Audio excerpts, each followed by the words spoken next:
The sun pressed hard over Fort Marin that afternoon, its glare so fierce that heat shimmered above the firing range like ghost fire rising from the earth.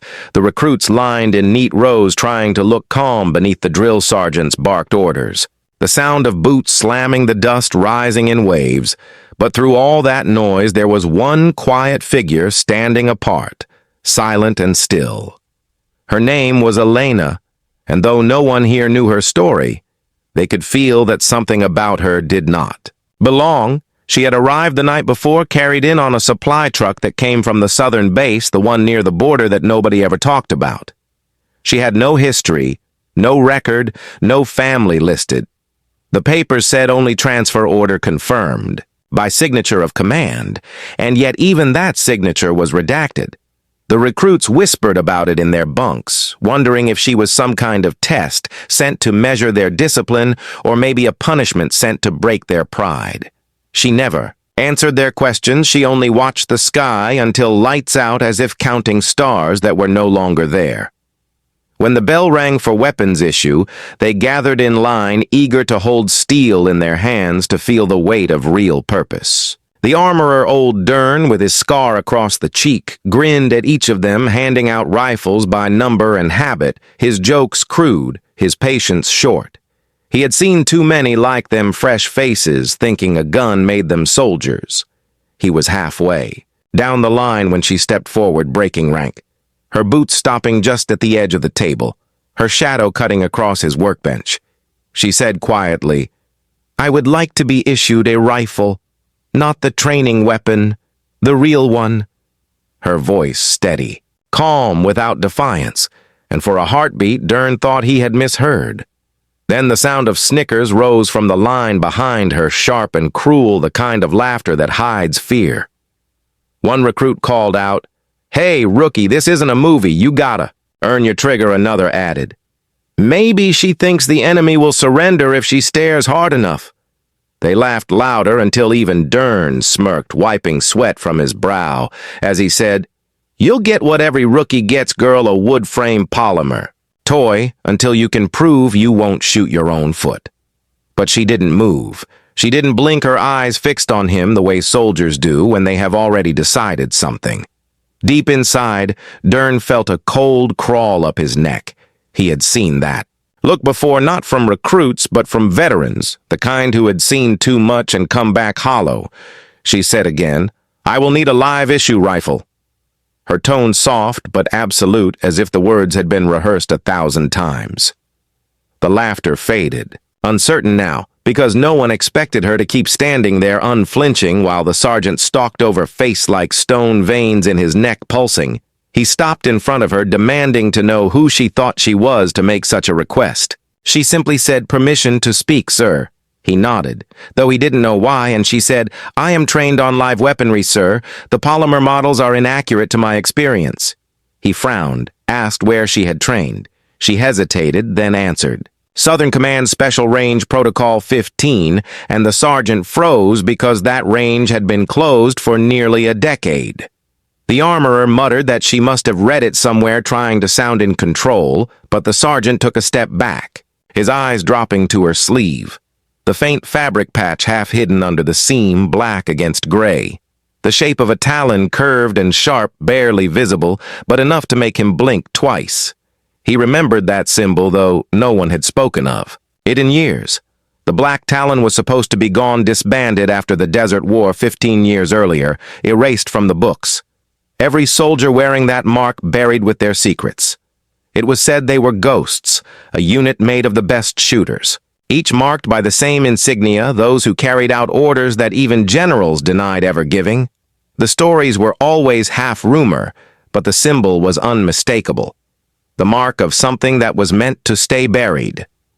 The sergeant said nothing, but Dern saw the shift in his posture, the way authority slipped from mockery to unease, and the recruits noticed, too, their laughter fading to murmurs. One of them asked quietly, "What is that mark?" But nobody answered, not even her. She stood in silence, like a statue carved from will alone, and in that silence the wind carried the faint hum of the bass loudspeaker, the static sound before an announcement. Yet no words came, just the hum, like the air itself waiting. In the observation tower high above, the yard the general had been watching through the tinted glass. He was a man shaped by decades of command, the kind whose stare alone could break a recruit. Yet in that moment his eyes narrowed, not in anger, but in disbelief. He leaned forward, pressing a hand against the window as if to confirm that what he saw was real. The Black Talon marked the emblem that should have been lost with the last mission in the desert. He remembered the day he had signed the closure orders, the night they burned the files, the men who never came home, and one name in particular, a name he had erased himself. Elena Rains, daughter of Captain Rains, the last field commander of the Black Talon unit, who had died in a crossfire that the general himself had authorized. Under false intelligence, her body never recovered. Only her father's rifle returned the weapon with the same engraving she now bore on her sleeve. He stepped back from the window, the room spinning with ghosts of choices made long ago. His aide asked if something was wrong, but the general raised a hand for silence, his gaze still fixed on the yard below, on the woman standing unmoved as every eye turned toward her, and he whispered not to anyone in particular. Not again. Down below, the sergeant cleared his throat, ordered everyone to attention, but his voice lacked command. The recruits obeyed hesitantly, still glancing at her, trying to understand why the air had changed, why the heat felt heavier, the ground sharper. She shifted her stance, subtly her hand brushing against her sleeve, and for an instant the black thread of the talon gleamed as the sunlight hit it perfectly. The shape almost alive. Dern swallowed hard, picked up a live rifle from the rack, its metal glinting like a challenge. He told her quietly that issuing live weapons required general clearance. She said, "Then perhaps you should ask him," and turned her eyes toward the tower. And as if on cue, the loudspeaker crackled alive with static before a single voice came through. Calm, old, measured, and final. "This is General Halverson issue. The recruit her rifle." The yard fell silent. No one dared move for several seconds. Dern looked up toward the tower, then back at her, his hand trembling slightly as he extended the weapon. She reached out, taking it with a grip that spoke of familiarity. Her fingers sliding across the chamber, her eyes scanning the barrel, every motion smooth and deliberate like ritual. When she raised it to check the sight, the recruit saw the steadiness in her stance, and the laughter they had carried died, completely replaced by the uneasy respect reserved for someone who belonged. The general remained by the window watching as she tested the weapon against the light, then lowered it again, a shadow of something unreadable passing across her face. The aide behind him finally asked, "Sir, what is she to?" Which the general replied, "She is a reminder. Out in the yard." The air began to stir, dust swirling like smoke around her boots. She turned to the sergeant and said, "Thank you, sir. May I proceed to range one?" He nodded, though uncertain why granting permission. Automatically, she walked past the others who moved aside without thinking, their eyes following her, as if drawn by something ancient. And heavy, she reached the far gate, paused, and looked once more toward the tower, before disappearing beyond the sand mounds into the range field. The sergeant exhaled like he had been holding his breath for a lifetime. He muttered to Dern that he had once heard of the Talon program, that they were assassins with perfect scores and broken souls. Dern replied softly that he thought they were a myth, and the sergeant said maybe they were until today, in the tower. The general's hands shook as he closed the blinds, his reflection ghosted on the glass. The words of the past echoing in his head about the Black Talon never to return, never to exist again. And yet one now stood in his yard, breathing, walking, carrying his old sins in silence. He turned to the aide and said, "Prepare the files. I want everything on the Southern Command's transfers now." The aide left in a hurry, and the general sank into his chair. The old wound in his shoulder aching with memory, he knew there would be questions. Soon from the high command, from the people who promised that the Talon project had been erased, but what haunted him most was not that she existed, it was that she had asked for a rifle, as if she already knew what was coming, out at range. 1. Elena stood alone, the rifle in her hands, the wind sweeping across the dunes. She lifted it slowly, sighting toward an empty target, the sun flashing along the barrel, her breath steady, her mind quiet, and for the first time since she had arrived, she allowed herself to whisper a name under her breath, one that only the wind could carry. A name the general had tried to forget. Then she fired once, the echo rolling across Fort Marin like thunder, and everyone who heard it felt that something had begun that could not be undone. Inside the command tower, the air was colder than outside, even with the blinds drawn, the faint hum of the old ventilation system filling the silence. The general stood by the wall, staring at the insignia board where the Black Talon symbol had once been pinned years ago before it was ordered destroyed. Now only a faint outline of adhesive remained on the metal, the shape of a claw half torn and forgotten. He traced it with his finger, his eyes heavy with something deeper than regret. The aide returned with files, shaking slightly from the speed of his search. He placed the stack on the desk, each sheet marked "Confidential" in faded red. The general sifted through them one by one, his expression darkening with every turn of the page until at last he stopped at a name. Elena Raines, listed as deceased status, confirmed by field report signed by his own hand. 15 years ago, the same name now standing, alive on his training field below, holding a rifle like she had never left that war. He closed the folder slowly, and the paper trembled between his fingers.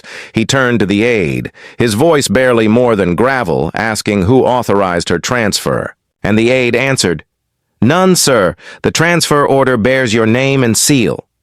But the general knew immediately that he had never signed such an order. The ink, the clearance, the timestamp, all perfect, but forged by someone who understood the system. Well enough to bypass oversight, he asked for the communication logs. The aide hesitated but obeyed, and within minutes the general saw the truth.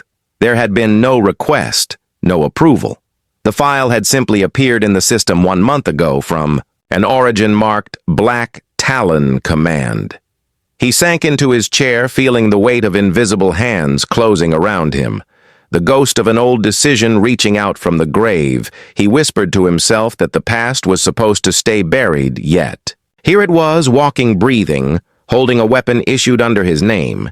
He ordered the aide to summon Major Voss, the head of internal operations, and within minutes the man appeared stiff and wary, the kind of officer who measured every breath before taking it. The general tossed the file across the table, asking if he had seen this name before. Voss flipped through the pages, his brow furrowed. Then he stopped at the last entry and looked up. "Sir, this code designation doesn't exist anymore. It's been wiped from every system," but he hesitated, pointing to the bottom corner where a single black symbol had been stamped into the paper, the Talon seal itself, fresh ink, still faintly wet. Down at the range, Elena stood at firing position, the wind carrying sand across the target field. She reloaded calmly, as if each round was a ritual of remembrance, her motions too precise for a rookie. The rifle, an extension of her hand. Her breathing measured her sight alignment, flawless with every pull of the trigger. The bullet found the exact center of the target, as though she could see the air itself adjusting around her. The recruits who had laughed earlier now stood silent, watching from the fence line. Even the instructors lingered in disbelief, whispering that no one had hit all 12 targets at that range. Not in years, not without guidance. The sergeant called out to her, asking where she learned to shoot like that. She didn't answer. She simply reloaded again, eyes never leaving the horizon. The general watched from the tower, his chest tightening. He remembered that form, the way her father had trained his unit to shoot without hesitation, without breath, without conscience, the way he had ordered them to erase emotion from the trigger. He had admired it once until it turned against him, and now he saw the same rhythm reborn in her every motion, echoing the ghost of the man he had betrayed. Major Voss leaned forward, whispering that if this recruit truly bore the Black Talon insignia, then she wasn't here for training, she was here for verification. The general frowned, asking verification of what, and Voss said quietly of loyalty. The words hung heavy between them as the general realized that someone somewhere was testing him, using her as the weapon he himself had forged 15 years ago. He had once commanded the project. He had once approved the genetic and psychological conditioning that made the Talon soldiers. What they were now, that secret had returned in the form of a young woman standing on his base waiting for a command she had already received. He ordered the aide to secure the base communications, to cut all outgoing signals until further notice. The aide nodded, rushing out as Voss asked what they were dealing with, and the general said, something we thought we killed, something we buried under the desert, outside. Elena finished her final round, the rifle barrel, glowing faintly from heat. She placed it down carefully as though laying a friend to rest, then turned toward the tower. Her eyes meeting the dark glass she could not see through. Yet she knew exactly who stood behind it, the one whose name she had found in the classified archive, the one who had ordered the death of her father and every man under his command. She waited for a signal, a gesture, anything that told her what to do next, but none came. The general stepped away from the window, running a hand over his face. He felt the years pressing on him, every scar, every night, of silence finally gathering. In this one moment, he turned to Voss and said, "I need to see her alone." Voss protested, saying it was against procedure, but the general's tone silenced him. "I gave the order 15 years ago. I will face it now, alone." The walk to the range felt longer than any battlefield he had crossed before the soldiers straightened as he passed, unsure whether to salute or to flee. His eyes stayed fixed on her figure standing at ease, the rifle slung across her shoulder when he stopped before her. The silence between them felt like the weight of an entire generation. He asked quietly, "Where did you get that insignia?" She looked at him, her voice steady. "I was born with it." He stared, unsure whether she meant it metaphorically or literally, her calm unnerving the guards who watched from a distance. She continued, "My father wore it. You signed the order that sent him to die. I was there when the extraction never came. I was 5 years old when they told me he had failed. But he did not fail. He waited for the order that never came from you." The general felt the words cut through him like shrapnel. He wanted to deny them, to explain the impossible politics and betrayal, but there was nothing left to say. The truth had already burned itself into her, and all his excuses would only make it worse. He asked why she had come back. She answered to return what was taken. The sound of boots echoed across the sand as Voss approached, carrying a small steel case. He handed it to the general, whispering that it had arrived by courier just minutes ago. No sender, no record, only the seal of the Black Talon. The general opened it slowly. Inside was an old service rifle, dismantled and cleaned, its serial number erased and carved in two. The stock? A single phrase. "The debts of the fallen are not forgotten." He looked up to see her gaze locked on the weapon, recognition flickering in her eyes. She stepped forward, reaching for it, but stopped when he raised a hand, asking what happens. "If I give this to you," she answered, "then the past ends today." He studied her expression, the way grief and discipline merged in her features. He could not tell if she wanted revenge or redemption. Maybe both. Maybe neither. The desert outside stretched, endless like memory itself, and for a fleeting second he thought he saw her father's eyes looking back through hers, cold and resolute. The aide called over the radio, reporting unusual movement at the perimeter. Someone had breached the southern fence line. The general's instincts snapped to attention. He motioned for the guards to stand by and told Voss to prepare containment. But Elena didn't flinch. She said, "They are not coming for you, sir. They are coming for me," before he could ask, who a low hum filled the air like the echo of distant engines growing louder. The horizon shimmered, and from the dust rose 3 black vehicles, unmarked, no flags, no insignia, moving in perfect formation toward the range. The guards shouted for instructions. But the general stood frozen, knowing exactly who they were. The remnants of Command Shadow Division, the same ones who had erased the Black Talon project after the war. Elena turned her head slightly, her tone calm. "They think you told me everything. They are here to clean what's left, but I am not the one who needs to fear them." Her words chilled the air around them as the vehicles stopped 50 meters out. Soldiers in dark gear stepping out, weapons raised, visors down, no insignias visible. The sergeant who had once mocked her took a hesitant step forward, hand near his holster, asking if they were friendlies. The general said no. "They are ghosts." The first of the masked soldiers called out orders, demanding Elena surrender her rifle and return. "To custody!" She didn't move. Her grip tightened, and the Black Talon patch caught the light again. The general realized this was the same scenario from 15 years ago, repeating itself down to the last command. Only now he was on the other side of the rifle he had created. He looked at her, saw the question in her eyes, waiting for him to decide whether to stand down or stand beside her, and for the first time in decades he found no script, no protocol, only the hollow truth that he had built. The weapon standing before him, and that weapon now waited to see if he had any humanity left to claim. And when the dark soldiers advanced through the sand, she raised the rifle, not at them, but at the general himself, her voice low, almost sorrowful, asking him one final question before the wind swallowed her words. "Do you still believe the past can be buried?" The sound of metal being chambered echoed across the range, and the air held its breath as everyone waited to see which side the general would stand on. The wind tore across the open range, carrying sand like whispers from a forgotten war. The dark vehicles stood still, their engines humming a low warning as masked figures fanned out each movement, precise and silent. The recruits watched. From behind the fences, frozen by fear and confusion, unsure if this was training or a secret they were never meant to see. Elena stood in the center of the field, the rifle resting lightly in her hands. Her stance steady, her gaze locked on the approaching soldiers.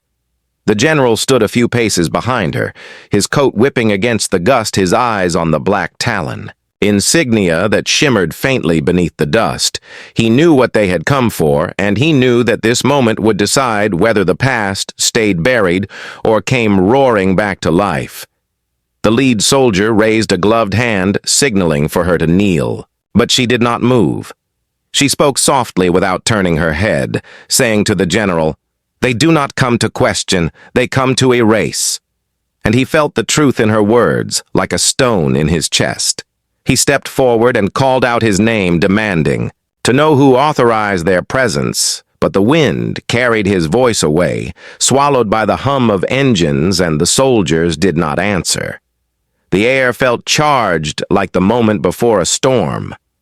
Elena lowered the rifle slowly until it hung by her side. She turned to face the general, and for an instant, he saw the child. She once was hidden behind the hardened eyes of a soldier, trained by loss. She said quietly, "I wanted to know if you remembered the faces of those you left behind." He wanted to reply, but the words would not come because he did remember every single one.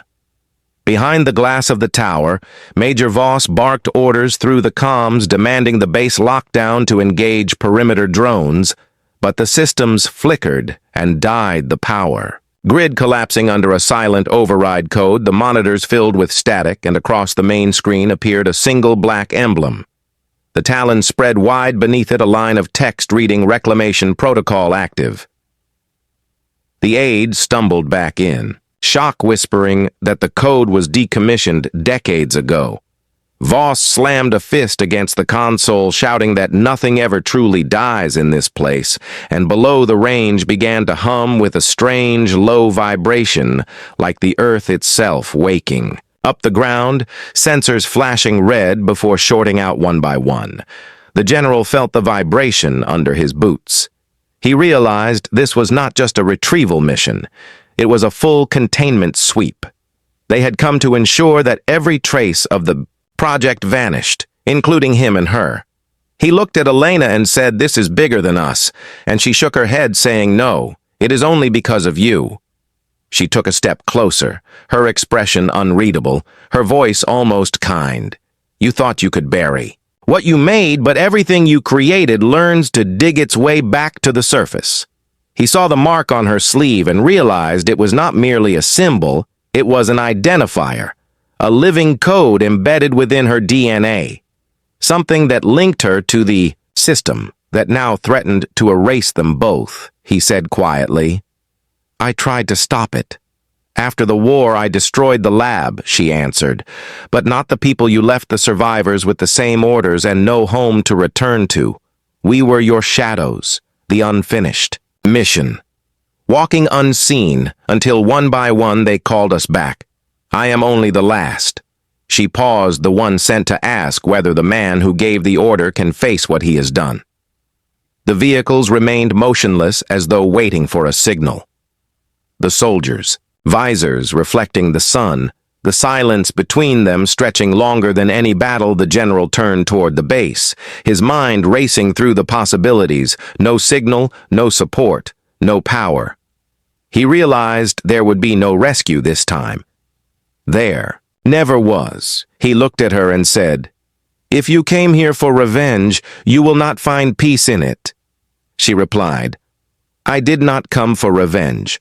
I came for truth because truth is what they fear more than bullets.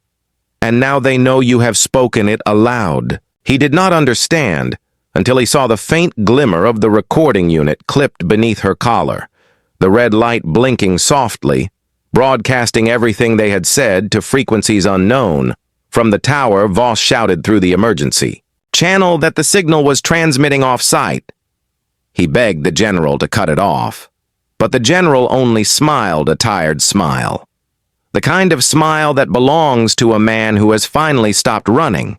He said, "Let it go." Elena looked at him uncertain. For the first time, the hard edges of her composure cracking as he stepped forward, his hand hovering above her shoulder as if he might offer something like forgiveness. He said, "I am sorry," and for a moment the words almost seemed enough. Then the horizon shimmered again as the dark vehicles began to retreat, engines roaring, fading into the distance without a sound of confrontation, as though they had achieved their goal. The recruits still stared, confused by what they had witnessed. The sergeant, shouting for everyone to stay clear, but the range had fallen into silence. Elena lowered her head, the wind tugging at her hair, the rifle now heavy against her chest. She said softly, "It is done." He said nothing, only watched as she turned toward the west, her steps slow, deliberate, like someone walking away from a grave. She disappeared into the rising dust until even her shadow was gone. The general remained standing until the last trace of her vanished. He whispered her father's name into the wind, then turned toward the tower, his aide calling to him, asking what they should do next. He replied, "Burn the records, every last one, and then prepare my resignation." And as he walked back across the range, his footsteps, the only sound, left the sky above Fort Marin darkened with an approaching storm, and the Black Talon mark faded from every digital file, every archive, every wall, leaving behind only whispers of a name that no one would ever speak again, but deep within the system beneath, layers of encryption. The transmission still pulsed unseen, carrying the truth she had unleashed toward a network waiting in silence far beyond the horizon. And somewhere out there, she was waiting too. The desert beyond. Fort Marin stretched endless, heat rising off the sand like liquid fire. The convoy waited on the edge of the plateau engines, idling like restless beasts.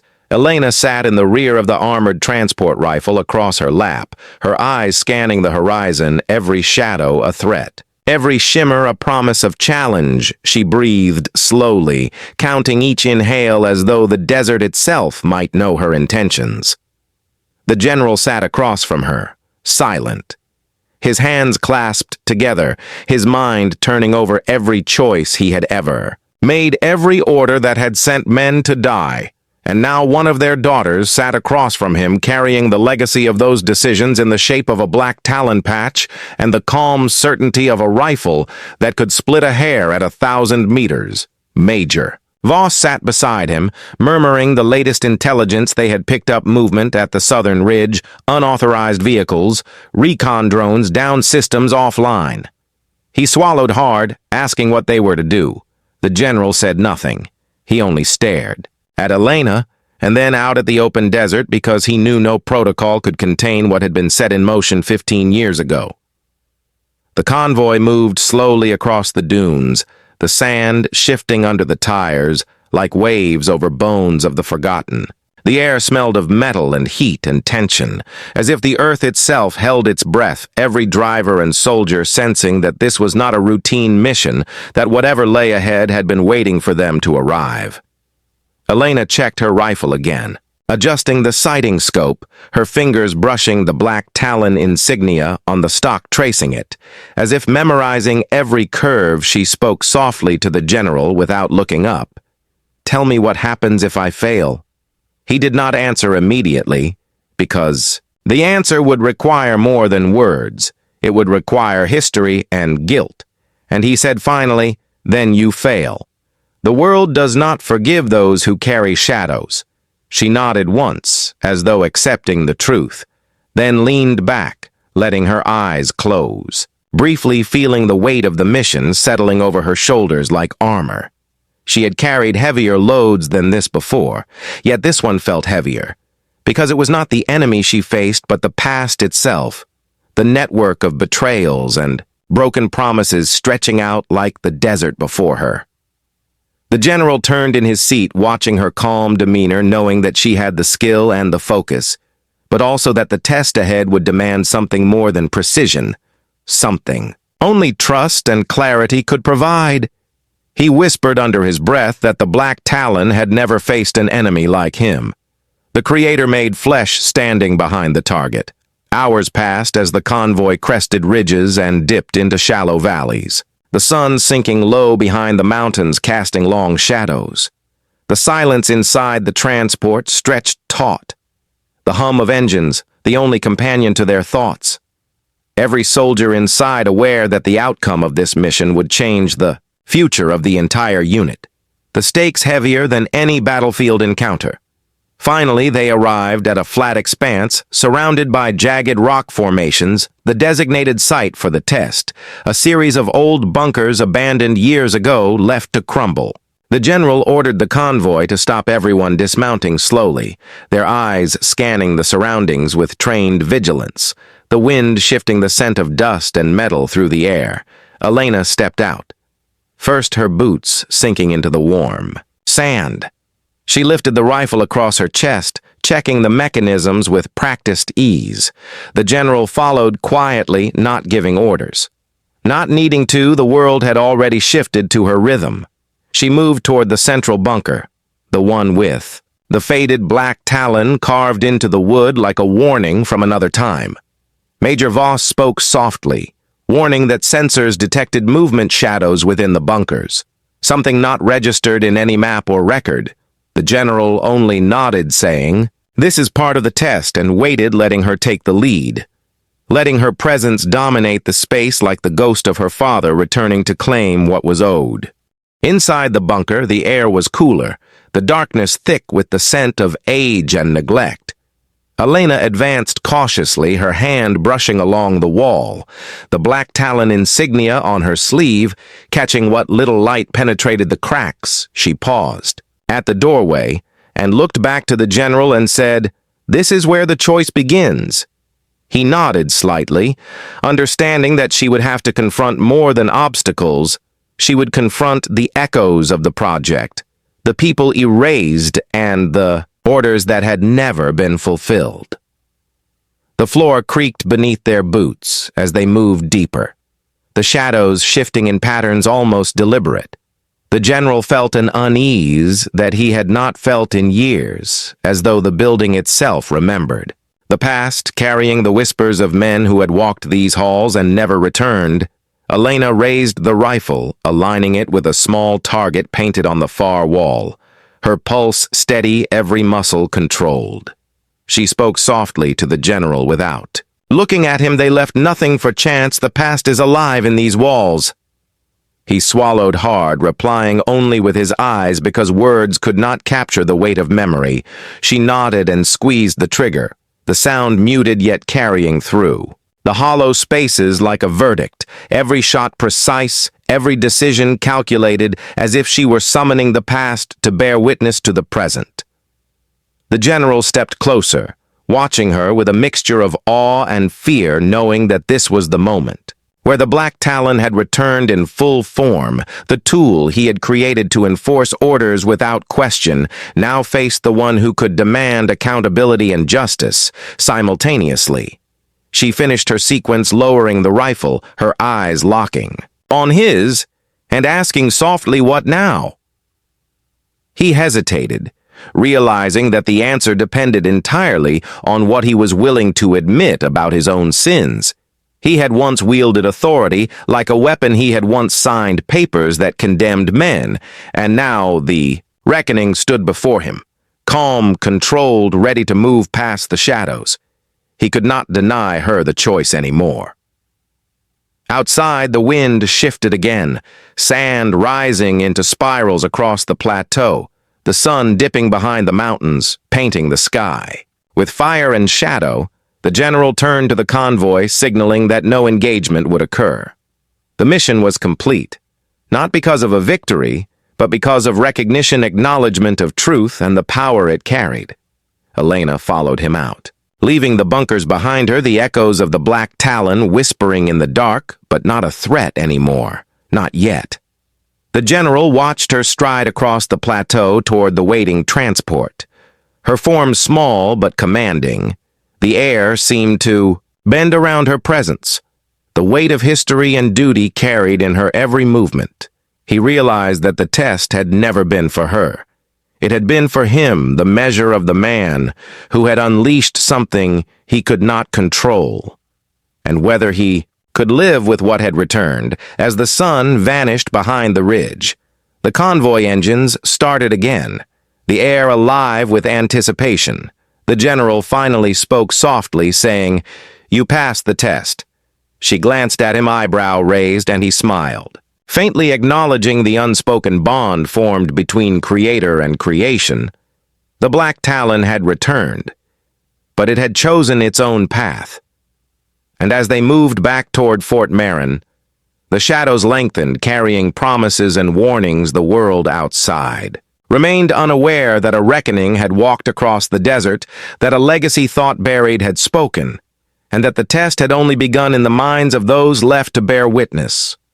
The sun hung low above Fort Marin, casting long shadows across the yard, the wind carrying the scent of dust and metal and memories that refused to die. Elena stood at the edge of the firing range, the rifle heavy but familiar in her hands, her eyes fixed on the target, the horizon beyond empty but full of echoes. The general behind her silent, watching the air thick with tension and years of decisions unspoken. She took a slow breath, letting the weight of her past settle around her, the Black Talon patch on her sleeve, catching the last light of day, and for a moment it glowed like a warning, a promise, a reminder of what had been lost and what had been returned. The general whispered under his breath a single word, redemption, and she shivered because that word carried everything she had ever waited for. The recruits and instructors watched from a distance, unsure if they were witnessing training or a reckoning, every muscle in the general's body tight with the memory of orders signed and lives erased. He remembered the desert heat, the faces of men who had fallen, the promises broken by circumstance and fear, and he realized now that all of it had led to this moment, a daughter standing before him with the legacy of the Black Talon alive in her hands. Elena raised the rifle, slowly checking. The scope her movements deliberate, her breathing steady, the wind tugging at her hair and the silence of the range pressing against them both. She lowered her eye to the sight and felt every lesson her father had taught her, every memory of the men who had carried the Black Talon into battle, every shadow of command that had shaped her before she could even understand what it meant. The general stepped closer, his boots soft against the sand, his hands brushing the holster as if he might offer some protection. He said quietly, "What do you see?" She did not answer immediately, only letting the rifle settle on the target and closing her eyes for a heartbeat. She whispered under her breath, "I see the truth," and in that truth, the world itself seemed to pause. The soldiers at the perimeter shifted nervously, their ears attuned to the slightest sound, the wind carrying whispers across the range. Elena exhaled slowly, feeling the pulse of history beneath her skin. The rifle no longer a weapon, but a symbol, a measure of justice, and the choices that had been left for her to make. The general felt his own pulse tighten, as though her decision could reach back and change the past. She opened her eyes again and looked at him. The calm in her, gaze hiding the storm beneath every muscle coiled and ready. The weight of memory and expectation heavy in her chest. She said softly, "Do you trust me?" He hesitated because the answer carried the weight of every man who had ever followed orders blindly, and he whispered, "Yes, I trust you." And for the first time in years, he felt the fear of command lift, even as the tension held the air. Hostage. The rifle moved up smoothly, aligning with the distant target, the metal cold under her fingers. The scope, showing nothing more than the horizon, yet in that horizon she could see everything: the past, the betrayal, the erased files, the promises that had been broken, the lives that had been taken, and the hope that still lingered somewhere like embers in the sand. She exhaled once more, and the world seemed to hold its breath. Her finger found the trigger, but she did not squeeze. Yet her muscles tensed, ready to act, her eyes scanning the line of sight. Every nerve alert, the general watched closely. Feeling the weight of the years pressing down, as if the air itself were loaded with the choices he had made. He wanted to speak, but the words would betray the moment, and he held his tongue, letting the silence stretch like a cord ready to snap. The wind shifted again, carrying with it the faint sound of distant engines from the perimeter. A reminder that the past was never truly gone, that the shadows of command still lurked, waiting to claim what they thought was theirs. But Elena did not flinch. She lowered the rifle slightly, her gaze steady. She said quietly, "I choose another path," and the words hung in the air like a challenge, a declaration, a verdict. The general felt something in his chest loosen, the weight of guilt and command easing. Just enough to let him breathe the years of hiding and hiding from decisions made in the heat of duty and fear. Now confronting their consequence in a moment of stillness, he realized that she had passed every test without firing a shot, the Black Talon alive in her hands, not to destroy, but to demand accountability and choice. Behind the fences, the recruits whispered among themselves, amazed and terrified, unsure if what they had witnessed could ever be explained. The sergeant muttered that she had done what no one else could, no one alive could do. She had commanded respect without violence, without threat, using only presence and history as her weapon.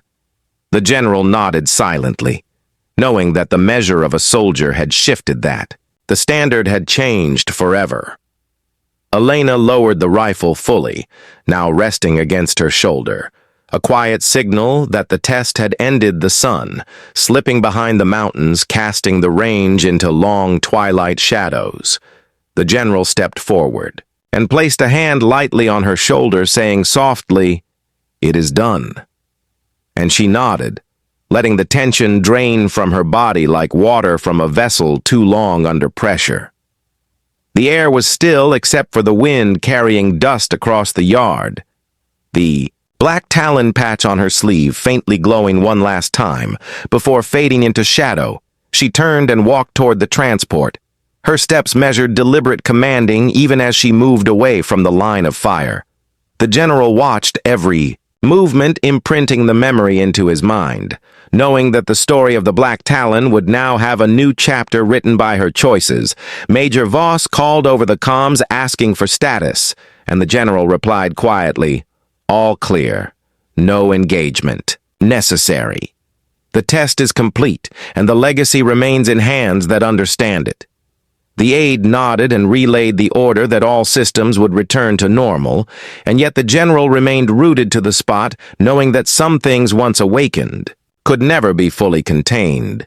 Even as they faded from sight, Elena reached the transport and paused, looking back briefly, her eyes meeting his in a silent conversation of respect, understanding, and completion.